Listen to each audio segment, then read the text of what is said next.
फिर से आग्रह करता हूं कि आज आदरणीय गृह मंत्री साहब अमित शाह साहब के द्वारा जिस ध्वज को फहराया गया है, क्या वह ध्वज राष्ट्रीय ध्वज के मानकों के अनुरूप है या नहीं है, इसका निर्णय सुप्रीम कोर्ट ऑफ इंडिया करे, ताकि इस देश के लोगों को यह पता चल सके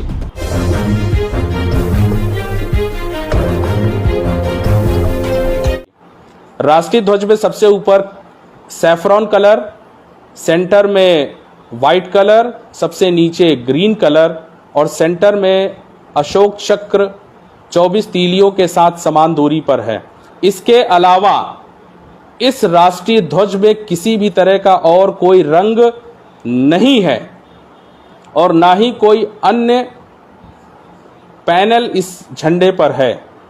अब मैं अमित शाह साहब के द्वारा जिस झंडे को फहराया गया है उस झंडे को मैं आपको दिखाता हूं। साथियों, देखिए और गौर करिए, क्या यह राष्ट्रीय ध्वज के मानकों के अनुरूप ध्वज है या नहीं है। आप इसमें देख सकते हैं कि सबसे ऊपर सैफरॉन कलर केसरिया है, सेंटर में वाइट कलर है और सबसे नीचे हरा रंग है और सेंटर में अशोक चक्र है। लेकिन ऊर्ध्वाधर पट्टी में सफेद पट्टी लगाई गई है। जो डंडे के साथ एक सफेद पट्टी लगाई गई है वह इस देश के राष्ट्रीय ध्वज के मानकों के अनुरूप नहीं है। इसलिए इस ध्वज को राष्ट्रीय ध्वज नहीं कहा जा सकता है। इस ध्वज को आप गौर से देखिए, क्या यह ध्वज फ्लैग कोड ऑफ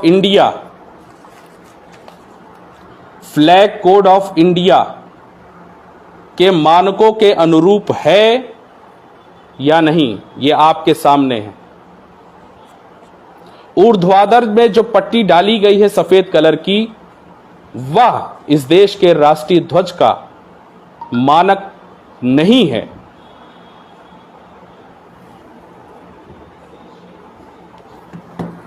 और इसको लेकर के फ्लैग कोड ऑफ इंडिया में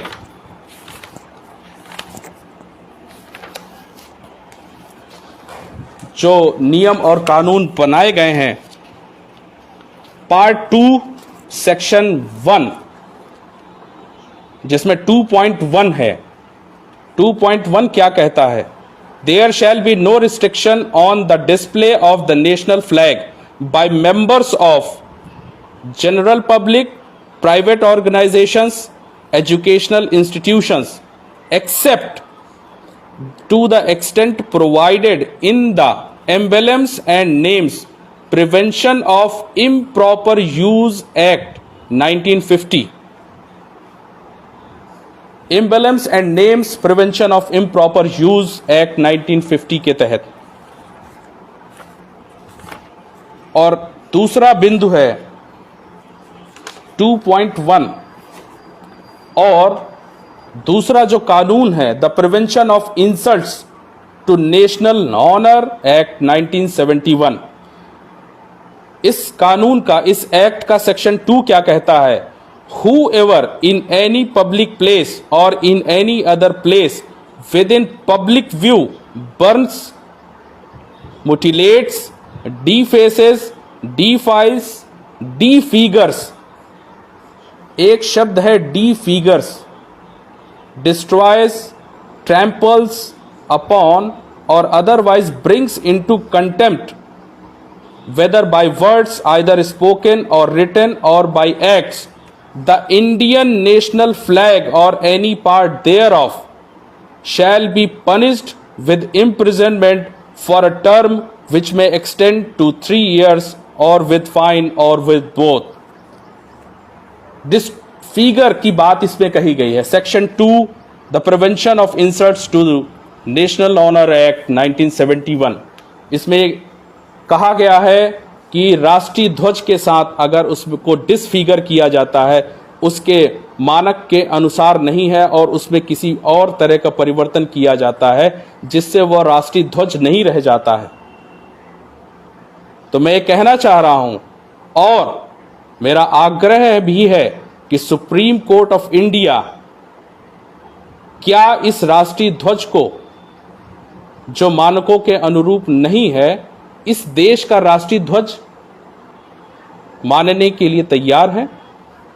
मैं एक बार फिर से आग्रह करता हूं कि आज आदरणीय गृह मंत्री साहब अमित शाह साहब के द्वारा जिस ध्वज को फहराया गया है, क्या वह ध्वज राष्ट्रीय ध्वज के मानकों के अनुरूप है या नहीं है, इसका निर्णय सुप्रीम कोर्ट ऑफ इंडिया करे, ताकि इस देश के लोगों को यह पता चल सके कि आदरणीय गृह मंत्री साहब के द्वारा जिस ध्वज को फहराया गया है वह राष्ट्रीय ध्वज के मानकों के अनुरूप है या नहीं है।